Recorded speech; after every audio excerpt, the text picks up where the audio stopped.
Hola, hola, hola.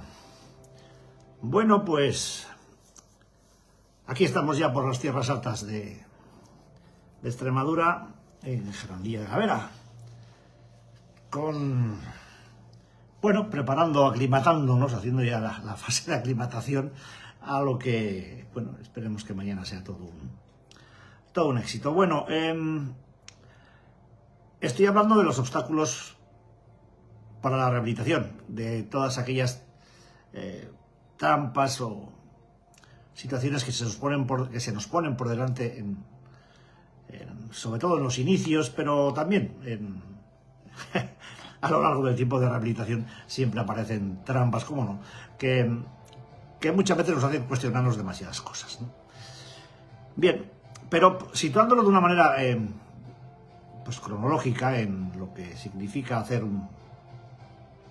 la rehabilitación. Ayer os comentaba cómo esa necesidad que tenemos las personas adictas de que todo sea para ayer, ¿no? De que todo sea rápido, bien, y que no haya ningún tipo de inconveniente, porque cualquier inconveniente para nosotros es una muralla insalvable, ¿no? Y nos metemos en los procesos de rehabilitación como comentaba, pues con la idea de que esto, tiene que ser algo que no tenga, que se pueda hacer de una manera fácil, sencillita, y nos tenemos que meter en la cabeza que caer en la adicción es cuesta abajo, es fácil, es muy sencillo, y salir es cuesta arriba. Es más difícil, bastante más difícil. En algún sitio, me parece que era en un escrito de Avatar, de Teruel, leí que los adictos en la rehabilitación nos metemos en una escalada, porque es una escalada lo que hay que hacer, que pretendemos hacer con las manos en los bolsillos, ¿no? Y pues escalar con las manos en los bolsillos puede ser bastante complicado, ¿no? Yo diría que no se puede, pero bueno, cada cual tiene sus pretensiones y sus locuras. Entonces, pretender apartarse del entorno con lo que eso supone, de abandono de amistades, de abandono de costumbres, de abandono de maneras, de abandono de toda esa gente que nos quiere tanto, ¿no? También se suele pretender solucionar de inmediato todos los problemas generados durante años de actividad, y esto es una locura. O no tener ningún tipo de apetencia ni de traspié, pues tampoco es como para pensar que pueda ser así, ¿no? O vivir en un estado de felicidad absolutamente nirvánico en el que, aquí, esto ya ha hecho lo que tenía que hacer, yo ya he dejado de consumir, y a partir de aquí, sobre mí no pueden llover más que bendiciones, ni siquiera agua, mucho menos granizo, ¿no? En fin, partiendo de estas ideas tan peregrinas, tenemos que tener en cuenta que son, dentro de toda esa locura que suponen, pues son modelos de pensamiento típicos de la adicción. Y en el modelo de rehabilitación, y las trampas que se presentan suelen ser resultado de este tipo de creencias. Porque hay que tener en cuenta que la rehabilitación es un proceso gradual. Esto no es un chasquido de dedos y ya está, y se aparece campanilla, ¿no? O campanita, no sé cómo se llamaba. Esto es un proceso más tipo, aprender a patinar sobre hielo o andar en bicicleta, ¿no? Igual hay que hacer varios intentos. Hay quien tiene las capacidades y la posibilidad de, en cuanto se ponen los patines, las cuchillas, pues es capaz de deslizarse sin ningún mínimo problema, y otros, aunque hayamos patinado sobre ruedas, pues nos ponemos los patines y nos pegamos cada toña que no veas. Entonces, puede haber tropezones, y no es nada extraño que los haya. Así que yo creo que para evitar desengaños y que los traspiés o los deslices o los tropezones no nos lleven a que se nos meta en la cabeza la idea del abandono, y que todo eso de lo que hablaba ayer, ¿no? Esa posibilidad de vida y de disfrute, pues se vaya al carajo. Conviene que tengamos claro cuáles son los obstáculos que nos pueden llevar de nuevo al consumo o la conducta durante la rehabilitación. Hemos hablado de la prevención de la recaída, y ahora estoy intentando explicar, o voy a intentar explicar, cuáles son las trampas, los obstáculos que durante la rehabilitación, sin consumir, nos pueden llevar a lo mismo, ¿no? O abandonar la rehabilitación con lo que eso supone. Y los voy a dividir en varias partes. La primera parte son los síntomas de abstinencia. Y digo los síntomas, no el síndrome. Los síntomas de abstinencia. Uno deja de consumir y le pasan cosas. La nube rosa que comentaba ayer, en la cual, pues bueno, pues ya vamos a verlo después, que no tiene absolutamente nada de malo, pero bueno, salvo el hecho de que uno se crea que eso va a durar siempre, ¿no? Las crisis de curación, los sueños de recaídas. Anoche hablaba con alguien que está soñando, tiene unos sueños tremendos. Las apetencias y los impulsos de consumo. El condicionamiento, sobre todo el condicionamiento clásico. La presión social y desde luego las tensiones en casa, las tensiones en el hogar. Bien, para cubrir todo esto, yo dibujaría que esto es una especie de proceso también de escala sucesiva. Cuando uno deja el consumo, lo normal es que aparezcan síntomas de abstinencia. Y a veces un síndrome de abstinencia según qué droga sea, y sobre todo si esto no se hace con colaboración médico-farmacológica. Cuando se superan los síntomas de la abstinencia, que suelen ser una serie de inconvenientes importantes que pueden detonar recaídas, se pasa al bienestar de la nube rosa. Como decía, puede ser que en la nube rosa se explique con toda la claridad que sea posible y uno entienda que eso se va a acabar un día. Y que cuando se acaba aparecen, pues el proceso siguiente son las crisis de curación. Como ya se ha pasado ese bienestar de la nube, pues nos encontramos nos damos de morros con la realidad. Y a veces pues no nos suele gustar esa realidad. Entonces entramos en lo que yo denomino, o se denomina crisis de curación, en la cual pues nos empezamos a cuestionar, ¿no? Joder, ¿por qué tanto esfuerzo? ¿Por qué? ¿Para qué? En fin, el por qué, el para qué. Un montón de preguntas que nos tendríamos que responder nosotros mismos si tuviéramos una visión más largoplacista. Pero es que no es así, somos cortoplacistas en todo, ¿no? Con las crisis de curación suele aparecer un cuadro de desintoxicación celular, que son los sueños de recaídas, que suelen ser bastante jodidos, pero porque se pasa mal, quiero decir, se pasa mal porque uno vive con toda la crudeza y celularmente ocurre lo mismo que si estuviéramos consumiendo. Los sueños de recaídas pues te hacen pasar un mal rato, pero son un desalojo de tensión psíquica del subconsciente, ¿no? Que son puñeteros, pero no son malos, ¿eh? Yo diría que es como curar una herida y cuando te pasan la gasa, pues hombre, pues te hacen daño, ¿no? Pero luego se cura, ¿no? Los sueños de recaídas te pueden entrar en una fase subsiguiente, que es que aparezcan las apetencias, ¿no? Las apetencias y los impulsos. Que aún estando en un proceso de rehabilitación, en condiciones en el que se recomiende y de alguna manera se exija el estar fuera del entorno de consumo, el hecho de que aparezcan apetencias tiene mucho que ver con esos sueños o con todo lo que se nos puede pasar por una cabeza, que no olvidemos que estamos hablando de una enfermedad mental, por una mente adicta que nos puede mandar ideas menos buenas de todas. Las apetencias y los impulsos nos van a referenciar al tema del condicionamiento. El condicionamiento tiene mucho que ver con el entorno de consumo. Repito, una persona adicta no solamente lo es a la sustancia o a la conducta a la que es adicta, sino también al entorno en el que eso se realiza. Sería raro ver a una persona adicta a las tragaperras jugando en su casa con una máquina, que se comprase una máquina tragaperras para jugar, ¿verdad? Más bien se requiere un entorno de alrededor. Sí, ya sé que algunos están pensando en las máquinas de apuestas, pero no es igual apostar en un salón de apuestas con toda la parafernalia que eso conlleva a hacerlo solo en casa con un ordenador o con un móvil. Hay mucha gente que lo hace, pero el entorno más propicio es aquel en el que hay otros que están haciendo lo mismo, ¿no? O por lo menos más llamativo. Luego está la presión social. Desgraciadamente estamos rodeados de gilipollas por todas partes menos por una. Y esa parte que no está, donde no es la rehabilitación. Y a veces, cuidado. Y finalmente, pues nos pueden llevar la presión social a las presiones en el hogar, cuando ya estamos desatados o nos empezamos a encontrar incómodos, toda nuestra presión psíquica empieza a a decantarse hacia ese pensamiento peregrino y se nos nota. Y en casa pues empiezan a presionarnos en ese sentido. O bien podemos tener presiones en el hogar pues por otro sentido, porque no entienden el porqué de tanta dedicación a la rehabilitación, por qué tanto tiempo en las asociaciones o en el centro. Claro, que no era para tanto, quizá con un poco menos quizás se puede hacer, ¿no? Y se empiezan a poner exquisitos. A la familia muchas veces también se le olvida de dónde venimos, ¿no? Y las que liábamos cuando estábamos en activo, y a veces pues nos pueden pretender que esto sea también un chasquido de dedos, y no lo es. Bueno, con este breve resumen como inicio, pues voy a intentar meterme un poco en todos estos procesos con un poco más de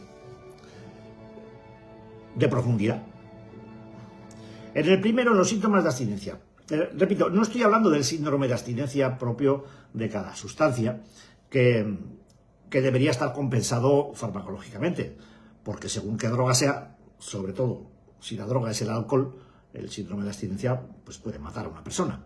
Entonces hay que tener muy claro que quien nos trate médicamente de esto sepa de qué va esta historia, ¿no? Bien, si tenemos en cuenta que el síndrome de abstinencia está compensado farmacológicamente, a lo que yo me estoy refiriendo ahora es a los síntomas de la abstinencia, al hecho de estar sin consumir, sin beber, sin esnifar, sin jugar. Y hablo de una serie de secuelas que incluyen pues desde el insomnio hasta la hipersensibilidad emocional, pasando por la irritabilidad, los cambios de humor, o todo lo contrario, una especie de letargo, de adormecimiento emocional, una anedonia, falta de energía, falta de atención, falta de deseo sexual y en muchos casos estrés, mucho estrés, ¿no? Suelen aparecer también fallos de memoria, confusión mental, falta de concentración y un muy bajo nivel de atención. Toda esta sintomatología puede aparecer cuando se deja cualquier adicción. No solamente las adicciones a sustancias químicas, con las comportamentales también pasa. Y obviamente una persona que no esté informada de todo esto, pues se pueden desalentar y llegar a creer que se va a sentir siempre en esa situación de irritabilidad, de insomnio, de agresividad. Sin embargo, pues no, tiene que saber que los síntomas de abstinencia son pasajeros. Son pasajeros y desaparecen normalmente en las primeras semanas o meses de abstinencia. Maneras para ir superándolos son el ejercicio físico regular, una alimentación adecuada, con un régimen diario de vitaminas B y C y aminoácidos facilita el reemplazo de la dopamina y de otros neurotransmisores agotados en nuestro cerebro, lo que obviamente va a hacer más llevadero todo lo que pasa en esta fase. Y la ayuda médica, que suele ser fundamental para superarla. Así que tengamos las cosas claras. El hecho de dejar de consumir hace que afloren una serie de situaciones que normalmente tenemos adormecidas, anestesiadas, aletargadas por el consumo de los tóxicos, que están en nosotros, no son externas, no son del vecino, ni son del compañero de trabajo, ni son de la mujer o del marido o de la pareja, ni son de los hijos, ni son del clima. No, están en nosotros. Aparecen y a veces nos pillan un poco como de sorpresa, como a veces... Yo me recuerdo mirando al espejo y digo, joder, de verdad que estoy atacado, pero yo soy tan nervioso, soy tan agresivo, soy tan contestón, soy tan visceral, Sí, claro que soy, bueno, claro que lo soy. Otra cosa era el payaso que salía a la calle a meterse las dosis de alcohol necesarias para no ser nada de eso que realmente soy. ¿Qué va a salir cuando quito el tóxico que me transformaba? ¿Qué va a salir? Pues mi realidad. ¿Y cuál era mi realidad? Pues que era un tipo nervioso, que tenía ya unos cuadros de confusión mental como consecuencia de tantos años de consumo, que me fallaba de vez en cuando la memoria, no me acordaba de cosas, y que tenía todos estos síntomas uno detrás de otro, el adormecimiento emocional o la explosión emocional, siempre de un extremo al otro, la irritabilidad, el insomnio. Pero todo esto lo tenía yo. Y cuando dejo de consumir, entonces es cuando me doy perfecta cuenta de a qué nivel estaba todo esto, ¿no? Y eso que al inicio, hombre, uno lo ve todavía un poco adormecido, pero veía que me pasaban cosas, y veía que me veía insoportable. Ni yo me soportaba. Tenía que acudir a las terapias pues con un hambre de terapia, pero con hambre y sed de terapia, porque es que hasta que no me sentaba en el grupo no me bajaba de vueltas, ¿no? Fue un proceso de explosivo, ¿no? El que yo me veía conteniendo todas estas fuerzas internas que tenía y no sabía muy bien para qué lado iba a caer. A eso le tuve que añadir que cuando yo dejé de consumir, pues en el sitio donde iba me hicieron una recomendación mágica: agua, aguanta y al grupo. Ni médico ni gaitas. De hecho, me recomendaron que no fuera al médico porque los médicos no tienen ni idea de esto y tal y cual. Y claro, después de más de 30 años consumiendo alcohol, el consejo fue nefasto. Y entré en una fase que yo califico, no es nada científico, como predelirium, en la que durante los 3 primeros meses este cuadro de síntomas, esto fue una salvajada. Me dejé 18 kilos en la gatera, apenas dormía, estaba permanentemente irritable, mis cambios de humor eran brutales y estaba hipersensible. No, lo siguiente. Hoy en día esto se puede hacer de una manera pues mucho más humana. Uno va al médico, le explica lo que hay y normalmente pues bueno, hay medicamentos que ayudan a pasar todo este proceso con un poquito de humanidad, porque lo otro es salvaje. Y ojo, no vayamos a confundir el hecho de que la ayuda para trasegar, es que no me gusta la palabra, para pasar de este proceso a lo siguiente que tiene que ir uno haciendo en la rehabilitación, que no nos acostumbremos a la necesidad pues de los ansiolíticos, sobre todo las benzodiazepinas, porque nos enganchamos muy fácilmente a ellas, y que tomemos lo justo y lo necesario. Yo no digo que haya que estar en un estado de predelirio, ni que se tenga que hacer esto a base de agua y de grupo, pero si me dieran a elegir, no sé. Yo hoy por hoy elegiría la ayuda médica y la asistencia a las terapias, porque lo que yo pasé esos 3 meses, eso no se lo recomiendo a nadie. Bueno, a algunos sí se lo recomendaría, pero así en plan cabrón, ¿me entendéis, no? Tener claro que este proceso no es fácil, ni muchísimo menos, y que uno tiene que poner todo lo que tiene para poder superarlo, pero hay cosas que se pueden hacer de una manera pues sensata, ¿no? Con la ayuda médica. Lo único que digo es que no condicionemos nuestra rehabilitación a la ayuda farmacológica, porque yo no me puedo olvidar de que soy químico dependiente y que me puedo enganchar a cualquier cosa que pruebe, y me da igual las palomitas, que las gominolas, que las pipas de girasol, que las pipas de calabaza. O sea, como me coja una rutina de consumir algo que me guste y me genere un sosiego o un nivel dopaminérgico adecuado, lo voy a repetir muchas veces, y cuando quiera dejar de hacerlo me voy a encontrar con que me cuesta trabajo. Entonces, y hablo del ejercicio físico y la alimentación adecuada como claves, pero cuidado con el ejercicio físico también, porque muchos se enganchan al ejercicio físico, y no es extraño ver a gente que se pone a entrenar para pasar todo este proceso, y de repente lo ves entrenando de entrada pues media hora, luego 1 hora, y al final le ves entrenando 3 o 4 horas diarias, ¿no? 3 o 4 horas diarias. ¿Con qué fin? Pues en algunos casos competir. Y la competición a nosotros nos sienta muy mal. Nos sienta fatal. Somos muy competitivos y eso excita todo nuestro sistema, y queremos ganar siempre. Y no nos gusta perder ni en los entrenamientos. Y todo eso es una agitación interna que hace que todo esto pues se ponga en malas condiciones. Así que hacer deporte con moderación es la clave, con moderación. Y cuando el cuerpo te pide, sigue, dale un poco más, no, para, quieto ahí, quieto. Sujeta la burra. Sigo pensando que la ayuda médica puede hacer esta fase más llevadera, pero no puede llegar al punto de hacerla tan llevadera como para que nos genere dependencia, porque entonces volvemos a lo mismo. Un químico dependiente, una persona farmacodependiente, como somos la mayor parte de los adictos a sustancias, tenemos que tener mucho cuidado con lo que tomamos y con cuánto tiempo lo tomamos. Tenemos que hablarlo con los médicos y tenemos que llegar a un consenso, una pauta en la que nos ayude a hacerlo de una manera pues adecuada. Bueno, el segundo tramo de esta etapa es la famosa nube rosa. Bueno, La nube rosa es una situación pasajera, en la que nos subimos a algunos pues al abandonar el consumo, la actividad adictiva.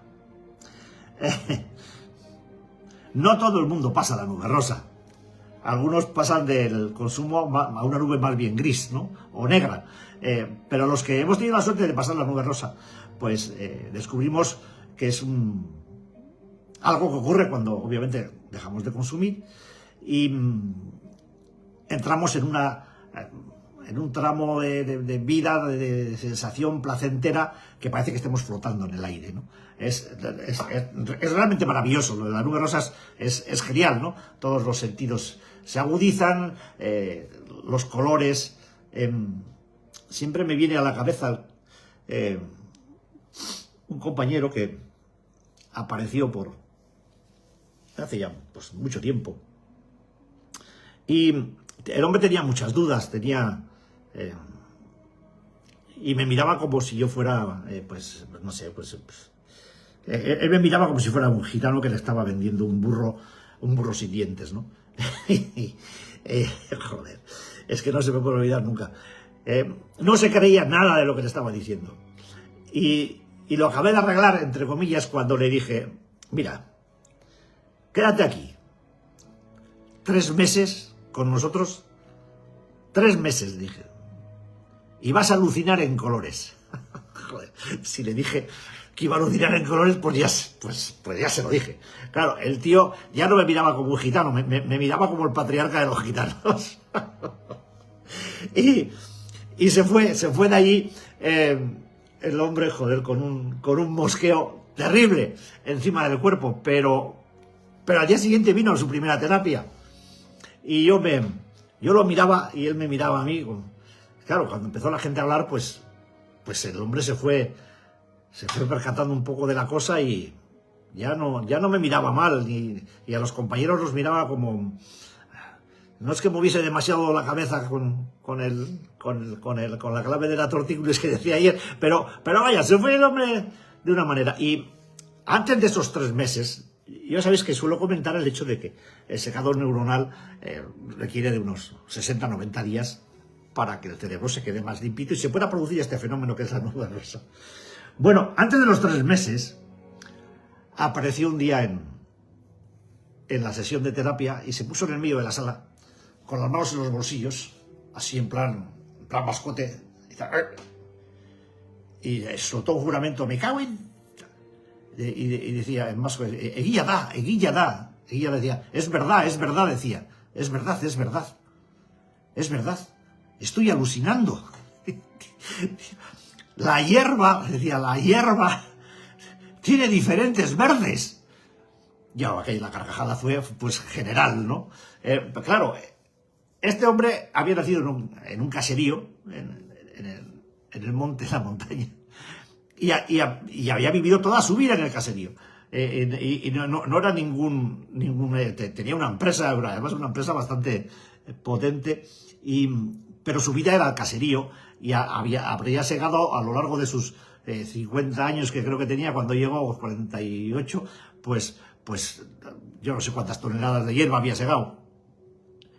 Lo que el hombre quería decir, y yo se lo entendí perfectamente, es que él nunca había sido capaz de distinguir los matices del verde, de la hierba que segaba, ¿no? Y cuando dejó de beber, cuando dejó de consumir, empezó a descubrir que lo que tenía en su casa alrededor, la hierba que tenía que es mucha, porque bueno, ahí arriba ya sabéis que tenemos todo verde, pues el hombre alucinaba tal como le dije de los colores. Alucinaba en colores porque estaba viendo unos matices en el verde y en la hierba, que es que se fijaba en la hierba de tal manera que estaba absolutamente alucinado. Había tenido un despertar celular tan brutal que el hombre pues veía el monte, lo que tenía alrededor suyo, y era como un crío con zapatos nuevos. Fue nacer un chaval que desde los 3-4 años, porque en el caserío hacían sidra, ya le daban los primeros tragos, y luego el agua con vino, el vino con gaseosa, el no sé qué, pues no había, en sus 50 años, 48 años, nunca había estado sin beber. Cuando se le secó mínimamente la cabeza y empezó a descubrir todo aquello, pues se convirtió en otra persona. Es que eso fue alucinante, ¿no? Creo que es un ejemplo de nube rosa como hay pocos que se puedan contar, ¿no? ¿La nube rosa es un obstáculo para la rehabilitación? Bueno, aunque aparezca en este capítulo, pues obviamente no tiene nada de malo, salvo el hecho de creer que va a durar siempre. Y esto, por desgracia, ocurre. Gente que se pone en un plan de decir que, bueno, pues que la vida tiene que volverse de color rosa. Y la vida no es de color rosa, la vida es de todos los colores. El arco iris está en todas partes, ¿no? Así que lo más inteligente es disfrutar de ella y que dure lo que tenga que durar. Y cuando se acabe, pues ya veremos lo que viene. Lo que no puede ser es mantenerse en ella, porque no podemos olvidar que de la nube al suelo, pues puede haber bastante distancia. Y el topetazo puede ser monumental. Entonces, puede pasar, y de hecho pasa, que con el desvanecimiento de la nube rosa, o sin ella, pues es posible que nos encontremos con una serie de sentimientos pues perturbadores o angustiosos, pues que se meten en nosotros durante periodos de tiempo variables, que son perfectamente normales, pero como nosotros no tenemos una tolerancia al malestar que vaya más allá de -1, porque es que no toleramos el malestar de ninguna de las maneras, pues nos podemos encontrar en dificultades. Normalmente son ese tipo de malestares o de sentimientos que buscábamos ahogar mediante el consumo en mi caso, de alcohol y de tabaco, y en el caso de otros, pues bueno, de la droga que se consuma, ¿no? Son, pues esto, el miedo grave, el miedo leve, el miedo patológico, la ansiedad, el autodesprecio, la ira, la depresión, la inadaptación, el no ser o poder soportar prácticamente nada, ¿no? Está claro que si no nos vemos capaces de afrontar este tipo de situaciones de crisis, o no pedimos ayuda para hacerlo, pues podemos llegar a creer que la rehabilitación no está dando resultado, y las dudas pues nos van a hacer vacilar sobre si merece la pena o no hacer el esfuerzo que supone para conseguir estos resultados, ¿no? Si te encuentras en un proceso de crisis de curación, si ves que tus esfuerzos no te están mereciendo la pena, si ves que te aparecen otra vez los cuadros de miedo, de ansiedad, de desprecio o de depresión, no, hombre, háblalo, pregunta, joder, pregunta. Nosotros hablamos de estos temas en terapia, pero pues a veces puede coincidir que durante un tiempo no se toque esto y alguien no se haya enterado de que esto es perfectamente normal y que esto se tiene que hablar en las terapias, y que si un día tú estás en cualquier fase de estas, sea el tema que sea que se toque en terapia, hay que hablar de ello, ¿no? Porque si no te ves capacitado para afrontar esta situación, pues tienes que pedir ayuda para conseguirlo. Y la ayuda no es volver atrás, eso no es ayuda, eso es retroceso. La ayuda no es volver a meterse en el pozo de mierda del que has salido. La ayuda es seguir fuera de él, pase lo que pase, cueste lo que cueste, pese a quien pese. Aquí no se da un paso atrás ni para coger carrerilla, cojones, ni para coger carrerilla. Entonces, pues se pregunta, se supera el miedo a preguntar, se supera el miedo al ridículo, se supera la timidez, o se supera lo que cojones haya que superar. Se pregunta. Porque cuando uno no sabe, lo que tiene que hacer es preguntar. Porque el tonto no es el que pregunta, el tonto es el que no pregunta. Y correr por una tontería, por tonterías, o por ser un tontorrón, otra vez, en el proceso activo de la adicción, eso sí que es salvaje. ¿Cómo voy a preguntar? Pues voy a quedar como un tonto, que no quedas como un tonto. Que aquí los tontos son los listos.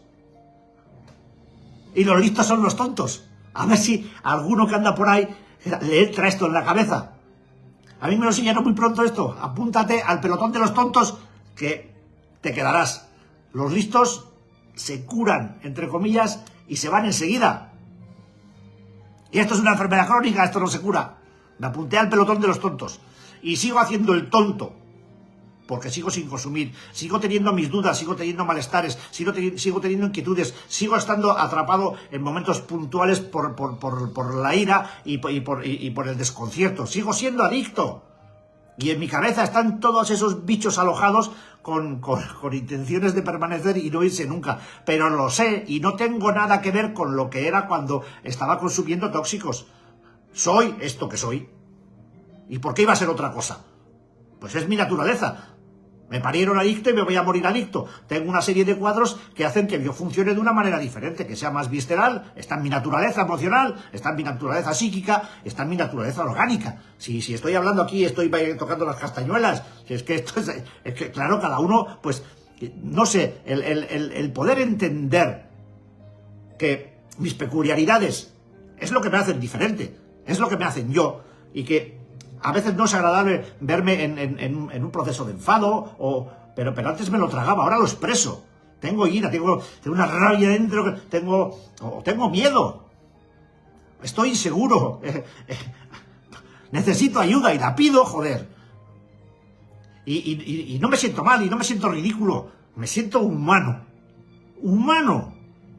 Y a veces me veo que algunos pues, estarán pensando que soy que piensen lo que quieran. No te preocupes de lo que piensen los demás. Siente lo que tengas que sentir, vive lo que tengas que vivir.